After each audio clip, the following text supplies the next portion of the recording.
Mga kaibigan, kasi tayo ay tinatamad uli, kaya ito na lang ang madaling nating ulamin. Magisa na lang ako ng itlog, haluan ko ng bawang, sibuyas, kamatis. Tapos ang aking itlog. Yan. Kasi tinatamad na naman at saka wala tayong maisip kung anong lulutuin kaya ito madali ito ang madaling lutuin, di ba mga kaibigan? At ang ating gamitin na oil ay olive oil kay para masustansya. Ganito kasi may sakit na, kaya olive oil na medyo mahal, pero ilang basta nakatulong sa katawan. Tsaka yung kawali ko na paborito ko. Marami akong kawali pero yan ang paborito ko kaya pasensyahan nyo na yung aking kawali. Yan, tayo ay maggisa na ng ating ulam na simple.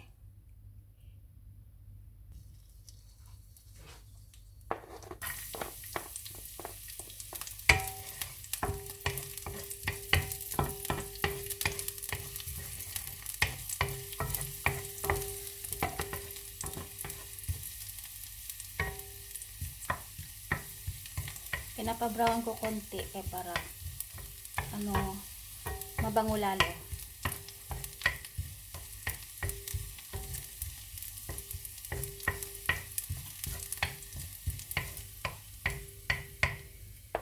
Sibuyas, ganun ako mag-isa.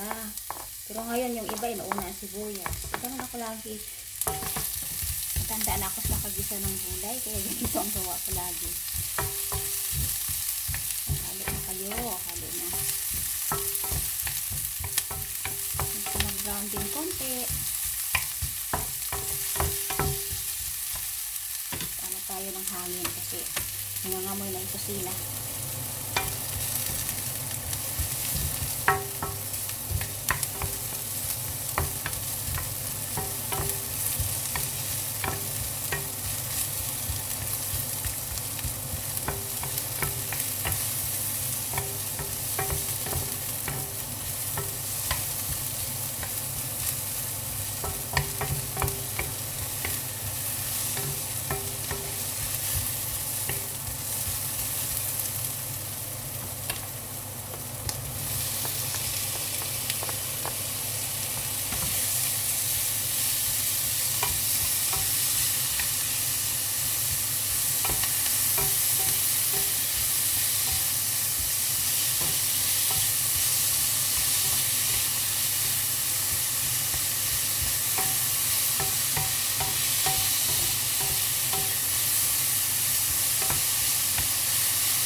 Sarap, daming kamatis.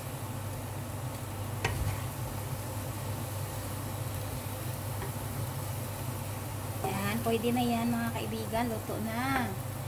Yan ang ating tanghalian ngayon kasi wala tayong maisip kung anong lulutuin, kaya yan na lang. Ano yan, kain na tayo mga kaibigan.